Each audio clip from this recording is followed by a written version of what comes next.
Hey guys, what's going on? It's me, Jay, here doing another video. It's finally talking about something wrestling related.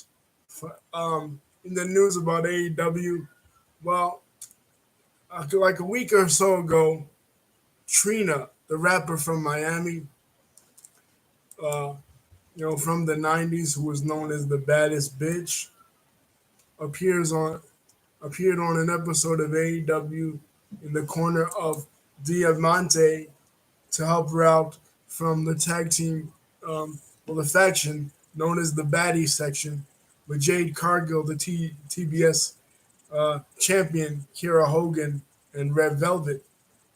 And apparently, she's going to wrestle a match at Rampage against uh, Jade Cargill. And when I watched this clip of her stepping into the ring, challenging um, uh, Jay Cargill, I'm just like, this was so cringy. This was so pathetic on AEW's part. Trina was a famous rapper from the '90s, but I think her relevancy, maybe not in Florida, maybe not where AEW is located, but this she does not. It's not like she's topping the charts in any sort of way. It's different from Bad Money, and again, even um, even with Bad Money at first, a lot of people were like, who the hell's this? Why are they here? Trina obviously more famous than Bad Bunny, but less relevant, I think. And celebrities stepping into a wrestling ring is nothing new. Since the first WrestleMania with Mr. T, he was what made the first WrestleMania pop off. He was what made in 1985. He was the biggest thing ever. And when he decided to team with Hulk Hogan, take on Roddy Piper and Mr. Wonderful, that's what made people tune in. Similarly, in a way, with Mike Tyson in 1998, it was so big when he was confronted by Stone Cold Steve Austin. He didn't step into the ring because he was suspended by the Nevada State Athletic Commission, and they wouldn't allow him to. I don't know why that affected wrestling, but that was according to Sean Assel's book, Sex, Lies, and Headlocks. But a lot of times when these celebrities come in, sometimes it has the reverse effect. It seems so cringy and so like desperate on wrestling's part to reach out to a mainstream audience. It's like, okay, come on. Now, AEW has done this a lot. Kevin Gates appeared there and he punched out one of their wrestlers. Um, Snoop Dogg has wrestled a match in AEW, but the problem is when you have one of these outside celebrities stepping in to a wrestling ring and beating one of your wrestlers, like if they have Trina pin Jade Cargill, okay, she just stands in the corner and she does a couple of shots on Jade, it's whatever. But if you actually have a wrestler, and it's the same thing with Bad Bunny,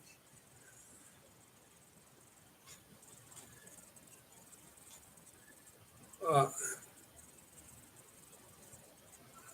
she received the Iron Hip Hop Award at BET in the award show in 2022. Yeah, maybe that's the case, Lisa. But what I believe, what I think, it was just a way for AEW to reach out to a younger demographic, a different demographic. But again,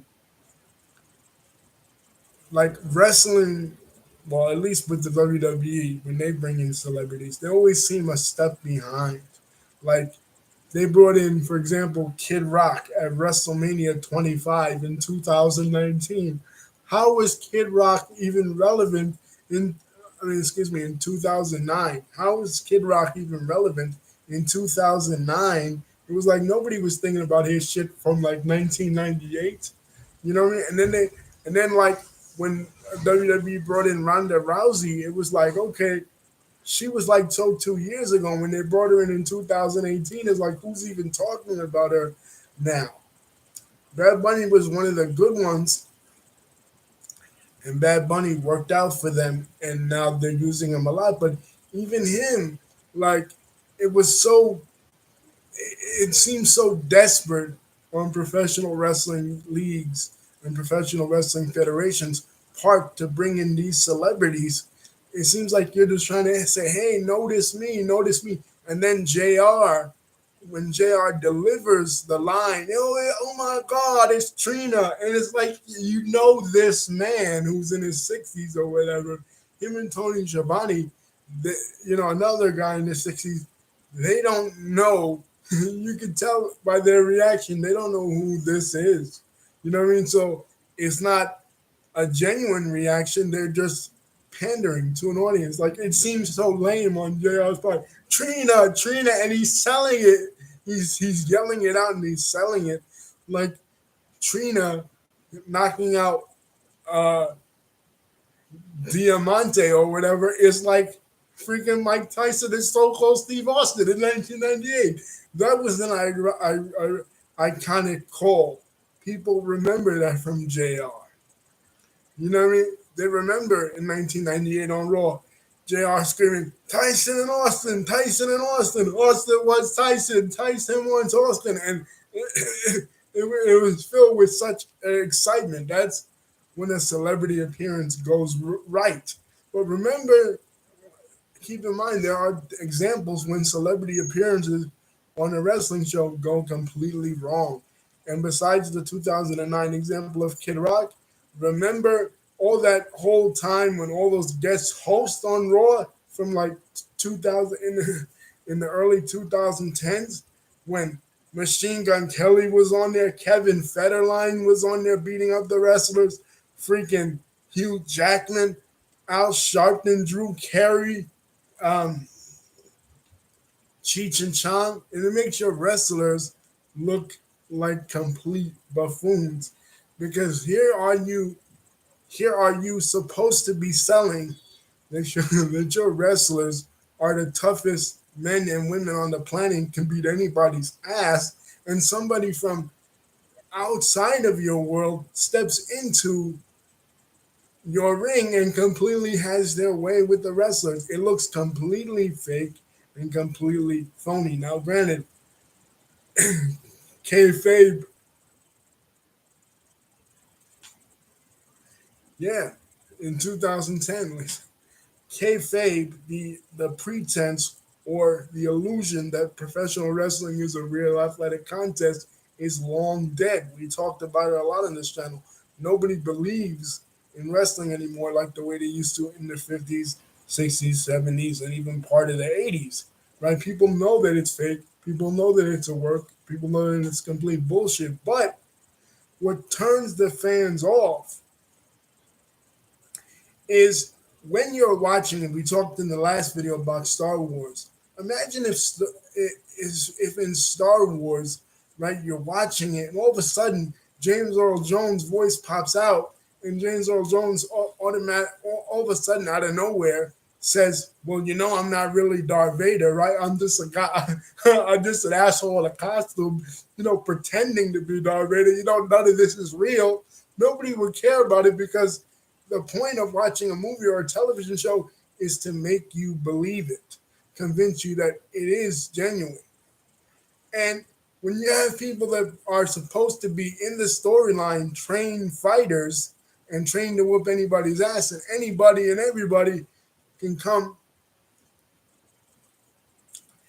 from behind the guardrail and whoop your wrestler's ass, it makes it look like, okay, why the hell am I watching this? It takes me completely out of the storyline. It makes them look like a bunch of clowns. Anybody can beat them up, right? Even Trina or even Bad Bunny, somebody with no formal training. It's throwing it in your face that it's fake.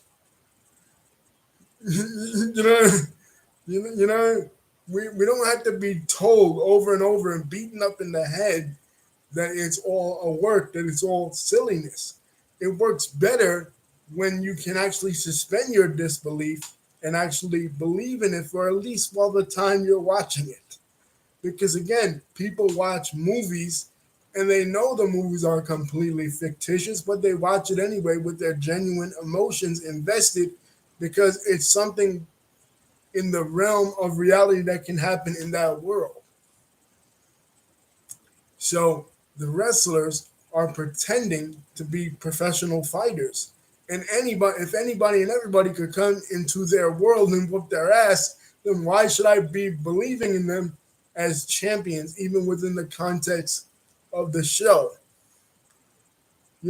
Even something as blatantly fake as say Power Rangers, when the Power Rangers were having their fight scenes and they morphed, nobody came within the Power Rangers show from outside of the Power Rangers show and started whooping the Power Rangers ass. That was completely weird and out of place. You know, so that I mean, AEW, Tony Khan, the people that run AEW, their point of the whole thing, the point of the whole exercise is to try to convince you that what you're watching is actual genuine competition. And they can't do that by having somebody like Trina, who has no formal training in any form of hand to hand combat, just come in and start whooping a wrestler's ass. You know, it was believable with Mike Tyson because he was a professional boxer. It was believable to a certain extent with Mr. T because he participated in these tough men competitions in the 80s and because he was rolling Rocky 3. Trina, a rapper, a Bad Money, a reggaeton musician, uncompletely believable and completely goofy and completely weird. And it makes him look desperate for attention, especially now when you have like Tony Khan, the owner of AEW, going through so much drama with his roster. This is why, with oddly enough, ironically, CM Punk, who basically made a joke out of the UFC. But see, with the UFC, it being real, when he got into that octagon, Mike Jackson and those other guys, they didn't take it. Mickey Gall, they didn't take it easy with him. They whooped his ass, and that's what the wrestlers should. I'm not that they should try to whoop Trina's ass or anything, but again, putting these musicians and putting these non-athletic, so like remember these non-athletic celebrities. Remember Jay Leno back in the day in a tag team match with him and DDP versus Hulk Hogan and Eric Bischoff. Like Hulk Hogan is the champion of WCW, and he has to, and Eric Bischoff is supposedly a trained martial artist on the show, and they have to act like Jay Leno, this completely non-athletic celebrity, hosted a Tonight Show, can whoop their ass. I mean, that's when people completely tuned out of WCW. They were like, you know what? And David Arquette, that's another example, winning the WCW championship. People go, oh, well, everybody knows it's a work. Nobody believes that it's real anymore. Yeah, but while I'm watching it, while I'm participating in the exercise of watching it, I want to, for those hours, believe in it. You know, yeah, we all know the secret is out, but if you're shoving it in my face that it's not real, then why should I even care? Why should I even be invested? Even when you watch something like a scripted porno or a reality show, for those minutes that you're watching that reality show and for those minutes you're watching that particular piece of adult entertainment, you suspend your disbelief or any entertainment. They don't come out in the middle of it and say, well, all this shit is fake. And that's what I think wrestling does a little bit too much of, which they didn't do back in the day when it was popular, like during the Attitude Era or the Hogan era, is they beat you over the head with this shit is a bunch of bullshit. And we know it's a bunch of bullshit, but we like it anyway. But we don't have to be constantly told while it's going on or being shoved in our face that it's all a bunch of bullshit. You know what I mean? Like, we already know that, but it has to operate within the guidelines of the universe that it set itself up for. Again, like I said, imagine watching Star Wars and all of a sudden Mark Hamill be like, you know what? This is all a bunch of bullshit anyway. It throws the lightsaber over the cliff like he did in The Last Jedi. And why did people hate it? Because again, when he did that, it took you out of the storyline. It took you out of the fantasy. And people don't like that. You know what I mean? They don't want metatextual commentary within their entertainment. And AEW constantly does shit like this and is turning the fans off to the product. Or I mean, look at the whole character of Orange Cassidy. Orange Cassidy comes out there, he's in jeans, he's in a denim jacket, he's putting his hands in his pocket, he's kicking you, barely touching you, doing his whole routine. And it's like, no wonder Jim Cornette gets upset with shit like this because in Jim Cornette's days, he's a wrestling manager. In his days, people, at least while the action was going on, they put on a good show. And that's all we ask for. We know that it's a work. We know that they're working together, that they're cooperating. And it's basically not actual competition, that it's fake. But while it's going on, while we're watching the shit, we don't want to be told that. We want to be lost in the fantasy. We want to be lost in the escapism. We don't need reality in our escapism unless the reality makes some sort of sense within the show. You know what I mean? Like, for example, the Stone Cold Steve Austin angle with Brian Pillman. Pillman's got a gun. Brian Pillman was injured by Stone Cold Steve Austin on Superstars. He put his leg through a chair, and then Stone Cold Steve Austin broke into his house, quote unquote, and Pillman had a gun. That's realistic within the context of the feud they were having in late 1996, early 1997, that helped make Stone Cold the biggest draw in the wrestling industry. But, and that Mike Tyson thing, but again, Mike Tyson was a boxer, so that works with him. It doesn't work with people that are rappers or people that are movie stars or people that are like politicians coming in, or like even with the Trump thing, beating up your wrestlers. Okay, if Trump could beat your wrestlers, then anybody could beat your fucking wrestlers. Why why do I care that these guys are quote unquote fighting? And that shit like that turns people off and causes them to tune out. Having them in a corner, having them do one or two things, throw a few punches here and there, fine, whatever. Keep them at that level. But to actually compete in a ring with no formal training whatsoever, like if they had Trina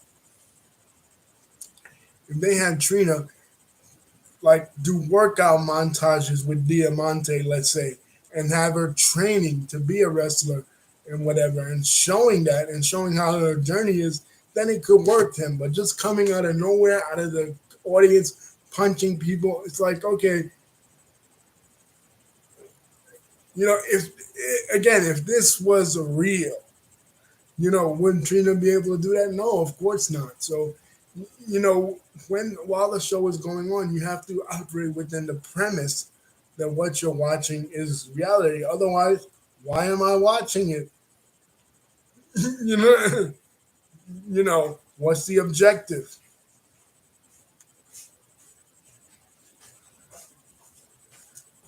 And again, Trina's relevancy within hip hop, I feel like, what Charlemagne said about it was true. She was every guy's fantasy back in the day. And, maybe she still has a lot of fans in the location where AEW is located. But AEW constantly bringing in these celebrities and creating these angles where it's not that people take their product serious or they care about their product. They're just sitting there laughing at it. They're not laughing with the product. They're laughing at it. They're saying, what the hell is it? And then Jim Ross commentary. Jim Ross, growing up in Oklahoma, being a fan of wrestling, growing up in the Bill Watts territory, trained as a commentator in Bill Watts' Mid-South territory, where they took the action realistic, where they believed in it, Louisiana and Tulsa, Oklahoma, and that area. Jim Ross, being a veteran in the game, coming under the learning tree of Cowboy Bill Watts, he knows this is a bunch of bullshit, but he's phoning it in and he's doing what he's told because, AEW signs his paycheck. So of course he's gonna go along with whatever. But I feel like this is a desperate move on Tony Khan's part because his main event scene, his main event wrestler, his champion, is out there going into business for himself at press conferences, doing whatever the hell he wants. In real life. You know. So anyway, I thought the Trina thing was really cringy. And don't forget to like, comment, and subscribe. And maybe that's true, Lisa, what you're saying about the BET Awards, but still, I feel like Trina doesn't have any relevancy. And again, singers coming into wrestling and beating up your wrestlers, total waste of time, makes it look completely phony and completely unrealistic and takes me out of the moment while I'm watching it. Of course, we all know it's a work, we all know it's fake, but you don't have to beat me over the head while I'm watching it, you know, with shit like that. It's the same thing when you've got these older guys coming in like Ric Flair and Hulk Hogan at their age, 60 something years old, and telling me they're winning a championship when I know if it was realistic in any sort of way, I know that wouldn't be possible. You know what I mean? So I feel like that caused the fans to tune out and peace. Love you.